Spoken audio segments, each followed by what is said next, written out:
ప్రస్తుతం చాలామంది degree or BTech students తమ చదువు అయిపోయాక గ్రాడ్యుయేషన్ కంప్లీట్ అయినాక ఏ కోర్సు నేర్చుకోవాలనే దాంట్లో ఎక్కువ మంది ఈ క్లౌడ్ టెక్నాలజీస్ వైపు వెళ్తున్నారు. Like Amazon web services, AWS, DevOps మరియు tools Tableau, power BI.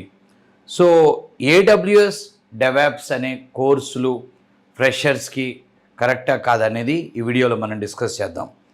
So యాక్చువల్గా ఏంటంటే అమెజాన్ వెబ్ సర్వీసెస్, డెవాప్స్ ఇవన్నీ కూడా చాలా demanding technologies in the market.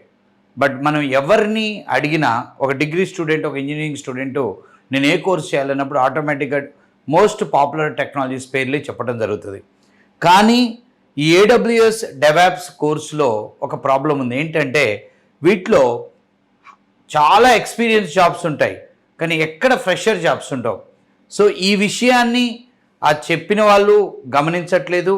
అదేవిధంగా ఎవరైతే ఇది నేర్చుకుందామని ప్లాన్ చేసుకుంటున్నారో వాళ్ళు కూడా ఈ కోర్సుని స్టార్ట్ చేసే ముందు మేము నిన్న పాస్ అయ్యాం కదా, మాకు ఫ్రెషర్ జాబ్ కదా కావాల్సింది, సో AWS నేర్చుకున్న తర్వాత, డెవాప్స్ నేర్చుకున్న తర్వాత ఫ్రెషర్ జాబ్స్ ఉన్నాయా లేవా అనేది వెరిఫికేషన్ చేయడం కూడా జరగట్లేదు.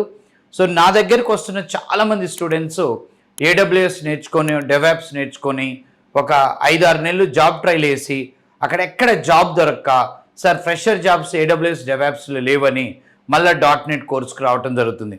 దీనివల్ల చాలా టైం వేస్ట్ అవుతుంది. దట్స్ వై నేను సజెషన్ చేసేది ఏంటంటే ఫ్రెషర్ జాబ్స్ AWS, డెవాప్స్ లాంటి క్లౌడ్ టెక్నాలజీస్లో మరియు టూల్స్ లైక్ టాబ్ల్యూ, పవర్ బిఐ మరియు SAP మాడ్యూల్స్లో ఇటువంటి కోర్సులు ఎక్కడ ఫ్రెషర్ జాబ్స్ లేవు.